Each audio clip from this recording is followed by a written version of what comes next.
All right, let's move on to the Reds. They are 4-2 since we last talked. Yep. Sweeping the Pirates in 3 games and then they're 4-1, right? Yeah, they swept the Pirates and then they went 1-1 against the Mariners here to start. Well, that's right. They were off last Thursday, weren't they? Yeah. We did the podcast after they lost the 3rd game to the Giants. You're right. Yeah, sorry about that. So 4-1 since we last talked. 1-1 in the current series against the Mariners. They swept the Pirates. They are now sitting at 500 overall, 9-9, 3rd in the NL Central, a game and a half behind the first place Cubs. We had mentioned last week, showed a little bit of life there when they were in San Francisco, and hopefully they could parlay that into something. And now they have. They've got themselves back into the picture here a bit. You need your best players to play well, Skinny, and through this little stretch here that we're talking about, the Reds' best players came through. I mean, obviously you start with the pitching staff, but then you also had Ellie hitting the grand slam and making a few other big plays. I think that's what it's going to take for this team most of the year. It's the pitching being really good, and then you get Ellie De La Cruz and McClain and a few of these other guys to have their big moments. I think the impressive part about this was they had some pressure on them, and the fans were starting to get restless. They were looking to be like what everyone was afraid they were going to be in the preseason, and they found a way to turn that around. That feels like a pretty good sign. Yeah, I mean, it didn't hurt that you played the Pirates, but hey, you know what? Take advantage of that. And I think they play mostly teams with losing record over the next few weeks, so a chance to maybe fatten up a little bit here.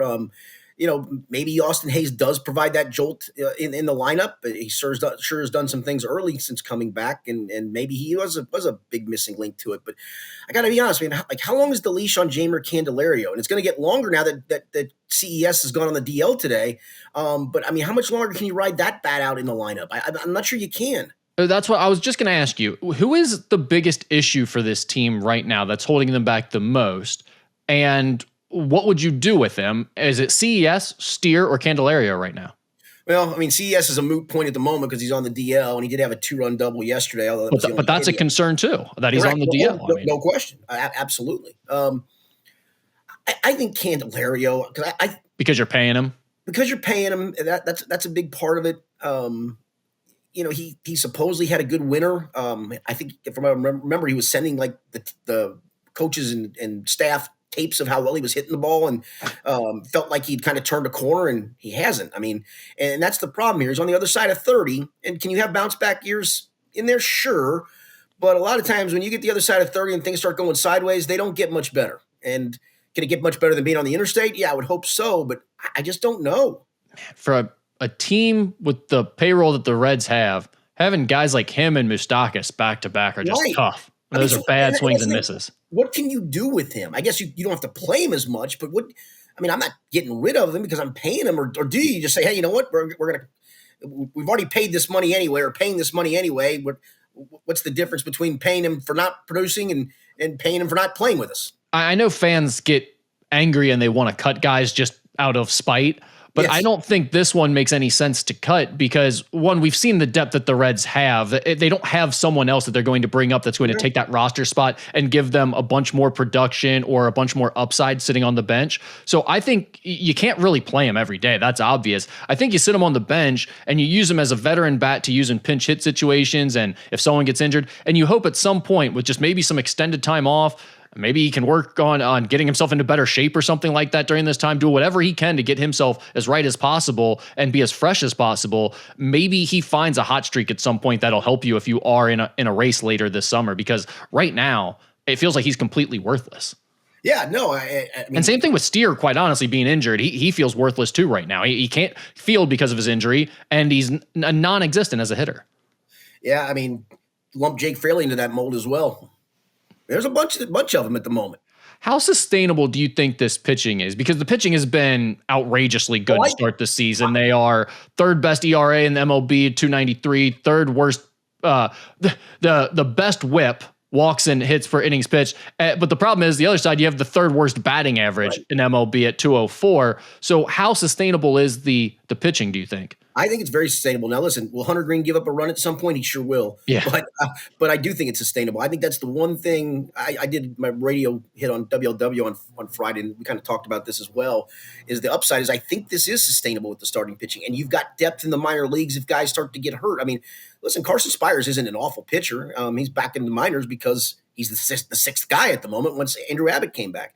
The one that's a little frustrating at the moment is Nick Martinez, who can't seem to get out of the through the fifth inning without being unscathed. Also, is Alexis Diaz just done too? Ooh, that's a great question, man. Is he just cooked? That was a rough outing.